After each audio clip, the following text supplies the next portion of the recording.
मिली थी, लेकिन विधानसभा चुनाव में उसे मुंह की खानी पड़ी।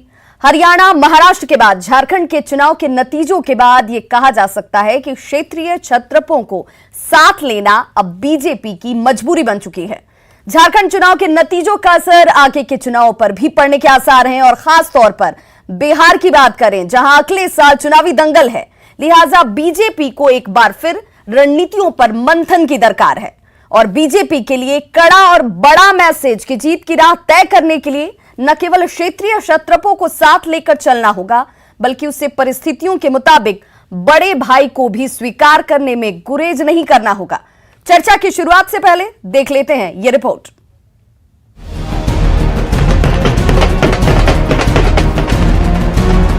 बिहार के तमाम राजनीतिक दलों को इस बात का बखूबी एहसास है कि 19 साल पहले बिहार का हिस्सा रहे झारखंड विधानसभा चुनाव परिणाम का असर बिहार पर जरूर पड़ेगा।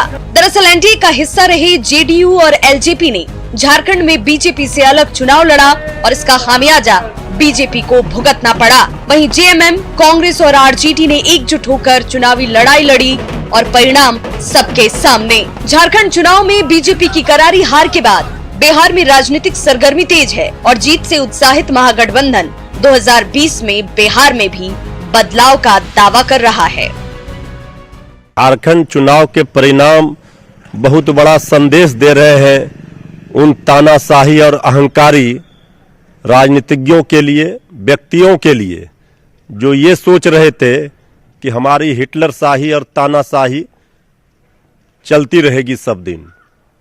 जब हिटलर शाही नहीं चली तो मोदी शाही भी नहीं चलेगी, ये झारखंड की जनता ने संदेश दे दिया है। झारखंड में उन्होंने महागठबंधन का सरकार बनाने का काम किया है। देश में कोई भी चुनाव हो, बिहार सहित, आप इत्मीनान रहिए, निश्चिंत रहिए, जो जनता डिसीजन ले चुकी है, इस सरकार को हटाने का मन बना चुकी है और वही परिणाम बिहार में भी होगा जो झारखंड में हुआ। दूध का जला छाछ भी फूंक फूंक कर पीता है और बीजेपी विपक्ष को अधीर न होने की सलाह देते हुए खुद के इंटैक्ट होने का दावा कर रही है। झारखंड की राजनीतिक परिस्थितियां अलग थी, वहां के राजनीतिक समीकरण अलग थे। बिहार की राजनीतिक परिस्थितियां और राजनीतिक समीकरण अलग हैं, इसलिए झारखंड का कोई भी जो ऐसे असर या कोई स्थिति बिहार पर असर नहीं डालेगा। सीधा है, बिहार में हमारी सरकार चल रही है नीतीश कुमार के नेतृत्व में। यहाँ हम पूरा एनडीए एकजुट और एक गुट हैं। झारखंड के चुनाव परिणाम को मैं इतना जरूर कहना चाहूंगा, एनआरसी की वजह से वहां काफी भ्रम पैदा हुआ। अलायंस पहले दिन वहां जब बना तो एक मनोवैज्ञानिक बढ़त वहां महागठबंधन में शामिल दलों को मिल गई और कहीं न कहीं उन सबों का जो प्रभाव का जो आधार था, उस आधार को एकजुट करके मतदाताओं ने अलग अलग जगहों पर वोट किया। बिहार में होने वाला आगामी विधानसभा चुनाव काफी रोचक होगा। एक तरफ जहां विपक्ष सत्ता में आने के लिए जी जान लगा देगी, वहीं सत्ता पक्ष अपनी एकजुटता के साथ स्थानीय समीकरणों को भी बखूबी साधने की कोशिश करेगा। झारखंड में बीजेपी ने खुद को अकेले खड़ा कर अपनी ताकत जानने की कोशिश की, जो सफल नहीं हुई। जाहिर है बिहार में बीजेपी अब शायद ही अलग लड़ने का जोखिम ले। ऐसे में ये कहना गलत नहीं होगा कि बीजेपी झारखंड की गलती दोहराने की भूल नहीं करेगी। अमित कुमार, न्यूज़ 18, पटना। और चलिए अब चर्चा की शुरुआत करेंगे और अपने तमाम गेस्ट पैनलिस्ट का तारुफ आपसे कराते चले। हमारे साथ बीजेपी प्रवक्ता अजफर शम्सी साहब जुड़े हुए हैं, बहुत बहुत स्वागत है सर आपका। और साथ ही साथ अरविंद निषाद, प्रवक्ता जेडीयू, आपका भी बहुत स्वागत है।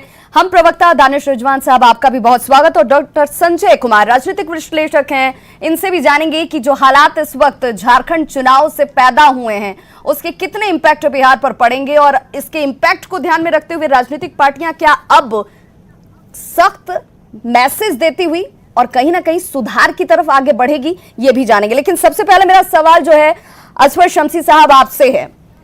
सवाल सबसे पहले आप पर ही उठ रहे हैं और आपसे ही मैं जानना चाहूंगी, बड़ी साफगोई से बताइएगा, झारखंड चुनाव के परिणामों से आप, अगर सिर्फ दो वजह मैं आपसे जानना चाहूं, आपकी कमी कहां रह गई, क्या खामी रह गई?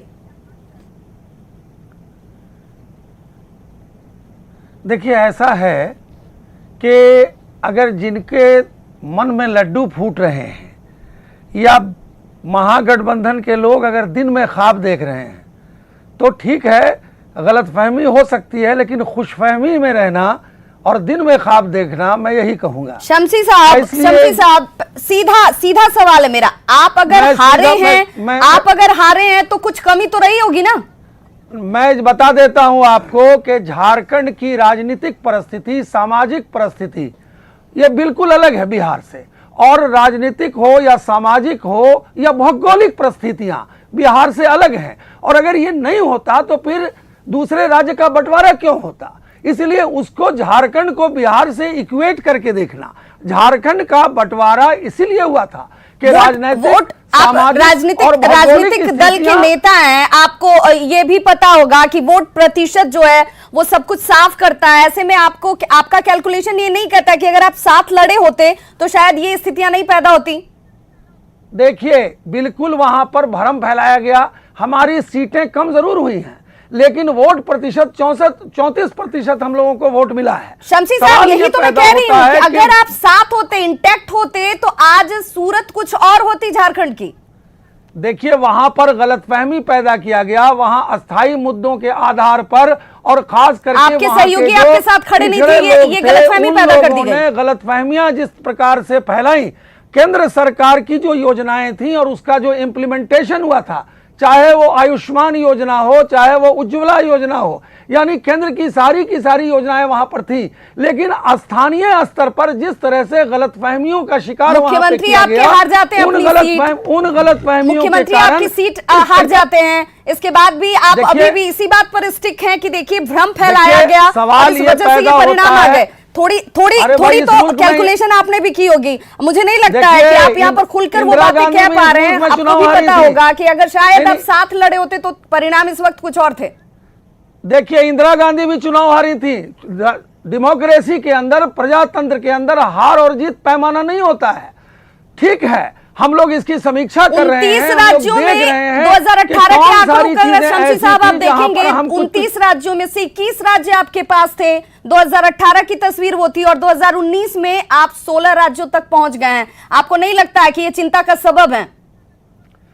देखिए, मैं कह रहा हूं कि ये समीक्षा करने का समय है। एक जमाना था कि पूरे देश के अंदर कांग्रेस थी, 400 से ऊपर कांग्रेस की सीटें थी। आज अगर आप देखेंगे तो देश के अंदर कांग्रेस का जनाजा निकल रहा है। सवाल ये पैदा होता है कि हमें जितना अचीव करना चाहिए, उसने अपनी गलतियों को रेक्टिफाई करके आज वो 16 सीट तक पहुंच गई है। उसने अपनी गलतियों को रेक्टिफाई किया, उसे दुरुस्त किया है, तभी तो स्थिति मजबूत उनकी हुई है। उनका वोट प्रतिशत भी बढ़ा है और उनकी सीटें भी बढ़ी हैं। कमिंग्स रही हैं, उनकी हम समीक्षा करेंगे। हम देखेंगे कि कौन सी ऐसी परिस्थितियां थी जिसके कारण हम थोड़ा पिछड़े हैं। लेकिन मैं ये मानता हूं कि इसको किसी भी कीमत पर बिहार के साथ इक्वेट नहीं किया जा सकता है। बिहार की राजनीतिक और भौगोलिक परिस्थिति बिल्कुल अलग है। यहाँ पर सिर्फ भ्रम फैला दिया गया, इसलिए परिणाम ऐसे आ गए, और बिहार में बिल्कुल परिस्थितियां अलग हैं। इंटैक्ट रह करके चलने की जरूरत नहीं समझ में आती है।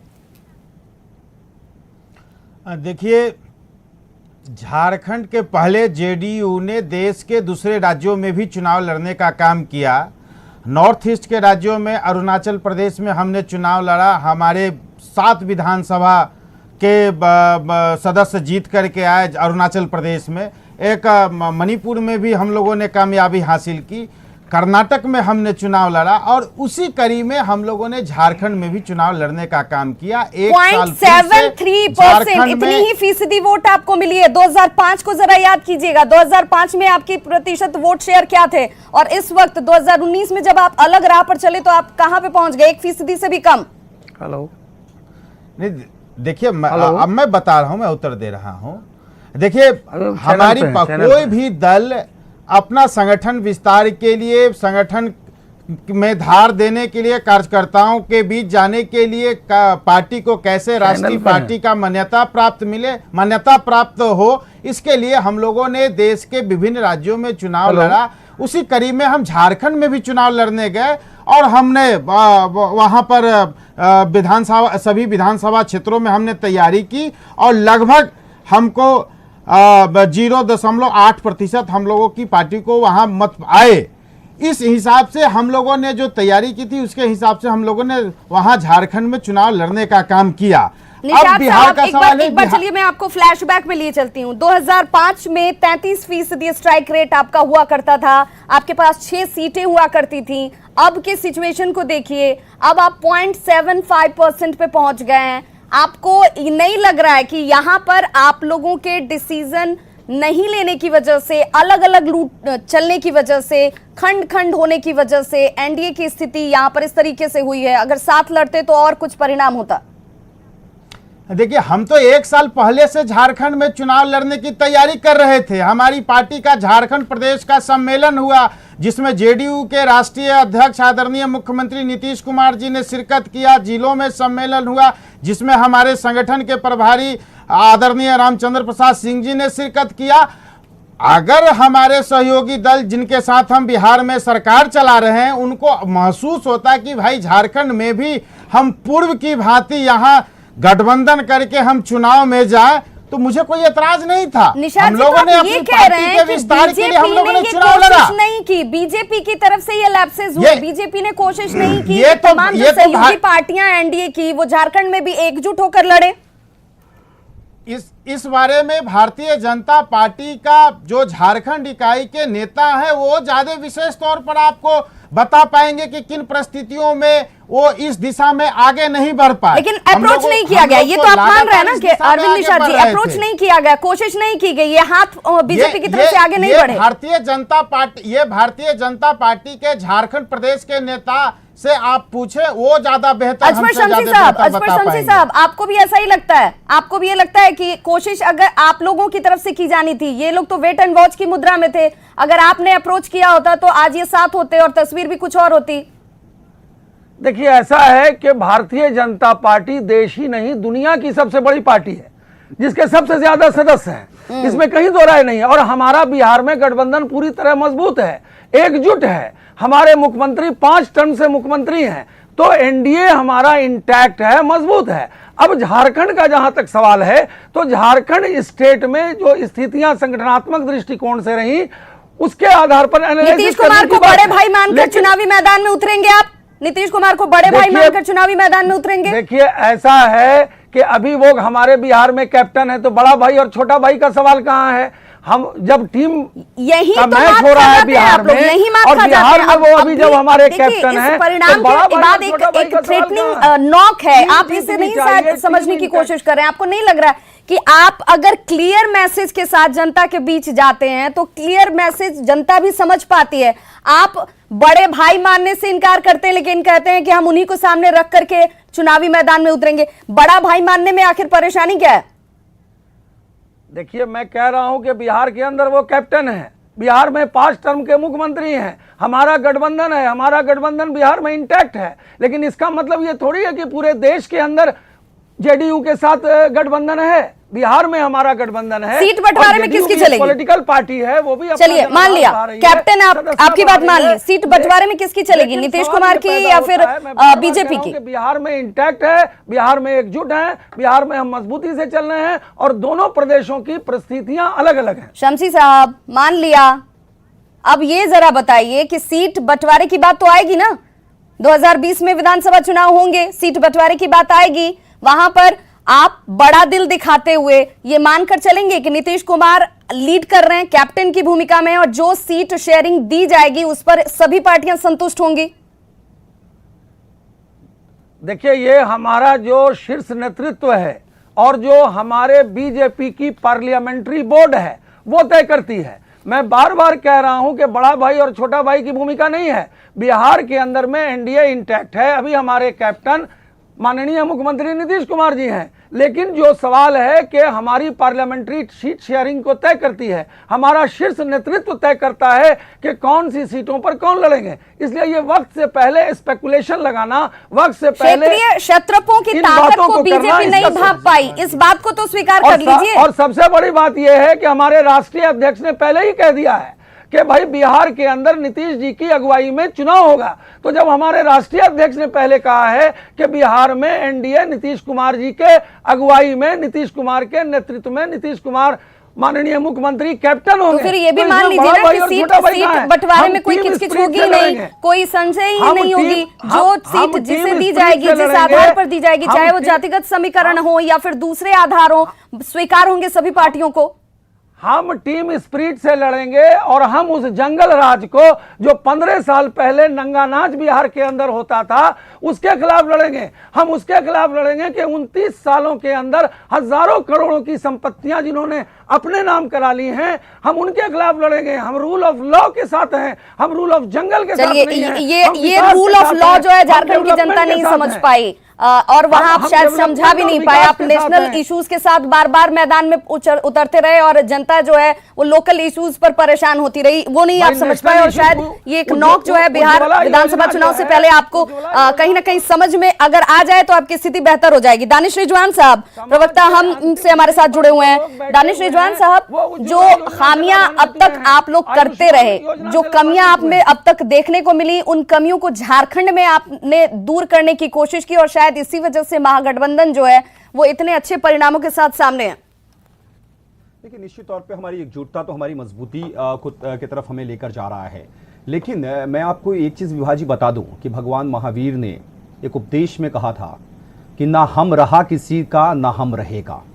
शमशी साहब अभी बोल रहे थे कि भारतीय जनता पार्टी दुनिया की सबसे बड़ी पार्टी है, सबसे ज्यादा कार्यकर्ता हैं, लेकिन एक चीज उन्होंने नहीं बताया कि आज के डेट में भारतीय जनता पार्टी सबसे अमीर पार्टी है। जब नोटबंदी हो रहा था तो भारतीय जनता पार्टी के नेता जमीन खरीद रहे थे अपने कार्यालय के लिए, अरबों रुपए की इन्होंने जमीन खरीदी। ये इन्होंने नहीं बताया। इन्होंने ये नहीं बताया कि जब लोग लाइन में लगे हुए थे पैसे के लिए तो भारतीय जनता पार्टी के नेता करोड़ों अरबों की जमीन खरीद रहे थे। देखिए, विफलता का सबसे बड़ा कारण भारतीय जनता पार्टी का यही है कि इनके अंदर हम समा गया है। हम उस वक्त में समा गया है कि अभी अरविंद निषाद जी स्पष्ट लफ्जों में कह रहे थे कि 1 साल से ये तैयारी कर रहे थे, इनको तवज्जो नहीं दी गई। मतलब साफ है कि नीतीश कुमार जी को भी झारखंड में ले जाकर उनकी हैसियत बताई गई कि आप बिहार में अगर ये कहते हैं कि हमारी वजह से सरकार बनती है, नीतीश जी जहां जाते हैं वहां सरकार बनती है, तो झारखंड में अकेले लड़ लीजिए, 1% की भी आपकी हैसियत नहीं है। भारतीय जनता पार्टी ने नीतीश कुमार जी को झारखंड में ले जाकर हैसियत बताई। डॉक्टर संजय कुमार जी, राजनीतिक विश्लेषक हैं आप, आपसे ही एक्सपर्ट ओपिनियन भी लेना चाहूंगी। पार्टियां जो है वो अपनी खामियों को जानती जरूर हैं लेकिन मानती नहीं है। आपके दृष्टिकोण में नहीं लगता है कि एक थ्रेटनिंग नॉक थी जो इन्हें कहीं ना कहीं ये बताने की कोशिश कर रही है कि बिहार में संभल जाइए, अगर यहाँ के समीकरणों को ध्यान में रखिएगा, यहाँ के लोकल इश्यूज पर बात कीजिएगा, पार्टियां अगर इंटैक्ट होंगी तभी परिणाम आपके पक्ष में होंगे?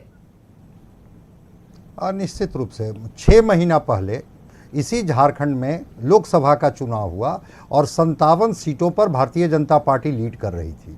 लेकिन उसी के बाद कौन सी ऐसी परिस्थिति पैदा हो गई जिसकी वजह से ये परिणाम जो है आपके सामने है। आजसू जो शुरू से भारतीय जनता पार्टी के साथ रहा, ठीक है भाई, चलता है चुनाव में, रण में अगर थोड़ा सीट ही ज़्यादा दे देते, 9 सीट अब दे रहे थे, 3 सीट और दे देते, 12 सीट दे देते तो परिणाम कुछ और होता। और अगर वोट परसेंटेज देख लीजिए, जो आजसू ने वोट परसेंटेज है और जो भारतीय जनता पार्टी का बिल्कुल, भारतीय जनता पार्टी के वोट शेयर जो है बढ़े हैं, 33.37% वोट शेयर उनके पास पहुंचा है। आजसू के पास जो है वो 8.10%, यानी कि इसे अगर जोड़ दिया जाए तो वो जादुई आंकड़े को पकड़ रहे थे, वो वहां तक पहुंच रहे थे। ये कमी उनकी तरफ से जरूर की गई जिसका फायदा महागठबंधन ने उठाया है। हाँ, लेकिन दूसरी तरफ आपने देखा होगा कि 2014 में कांग्रेस अकेले चुनाव लड़ी थी। इस बार कांग्रेस और ये जेएमएम और आरजेडी ये तीनों ने मिलकर के लड़ा, बल्कि कुछ लोगों को तो अधिक सीटें भी दी गई कि चलिए आप इन सीटों पर लड़ लीजिए। जहां गठबंधन होता है, जहां पर सत्ता हासिल करने की बात होती है, वहां पर थोड़ा बड़ा दिल दिखाया जाता है। बिल्कुल, तराजू और बटखरा लेकर बैठने से काम नहीं चलता है। कम से कम इस झारखंड विधानसभा चुनाव के नतीजों ने तो ये मैसेज जरूर दिया है पार्टियों को। जी, निश्चित रूप से तो वो जो भारतीय जनता पार्टी की जो थोड़ी एरोगेंसी थी, वो एरोगेंसी के परिणाम हुआ। और एक महत्वपूर्ण बात जो मैं बताना चाहूँगा कि हुआ क्या कि जो कार्यकर्ता खून पसीने से पार्टी को सींचते हैं, जब ऐन वक्त पर, चुनाव के वक्त पर दूसरे के तरफ से ला करके उनको कैंडिडेट बना दिया जाता है और अपने लोगों को किनारे कर दिया जाता है। कई सिटिंग एमएलए का टिकट काट दिया गया। सरजू राय का जो परिणाम हुआ वो देखे तो बागियों ने भी खेल बिगाड़ा। बिल्कुल, बागियों ने भी यहाँ पर खेल बिगाड़ा। अरविंद निषाद साहब, आपसे वक्त की कमी है, आखिर में बड़े संक्षेप में जानना चाहूंगी, आपको लगता है कि झारखंड चुनाव के नतीजों के बाद जो लगातार बीजेपी के अंदर से कुछ नेताओं के रिएक्शंस नीतीश कुमार को लेकर के बड़े खुले तौर पर आ रहे थे, उस पर अब विराम लगेगा? हाँ, देखिए, जब भारतीय जनता पार्टी के राष्ट्रीय अध्यक्ष आदरणीय अमित शाह जी ने स्पष्ट शब्दों में कह दिया कि 2020 के चुनाव में बिहार में हम नीतीश कुमार जी के नेतृत्व में लड़ेंगे, तो फिर कौन क्या बोलता है इस बारे में मुझे कोई देखना नहीं है, कुछ कहना नहीं है। एक दूसरी बात, हम पार्टी के राष्ट्रीय अध्यक्ष आदरणीय जीतन राम मांझी ने पटना में प्रेस कॉन्फ्रेंस करके ऐलान किया था कि झारखंड की सभी सीटों पर हम चुनाव लड़ेंगे।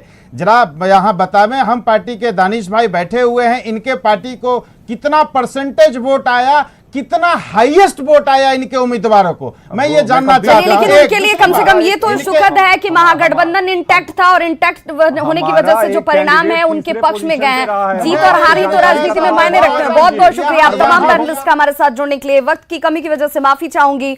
तो ये एक कड़ा और साफ मैसेज झारखंड विधानसभा चुनाव के नतीजों ने दिया है, जिसके आगामी विधानसभा चुनाव पर साफ असर जो है वो नजर आएंगे और ऐसे में पार्टियां इससे कितनी सबक लेती हैं ये देखना बेहद जरूरी है। बहुत बहुत शुक्रिया हमारे साथ जुड़ने के लिए।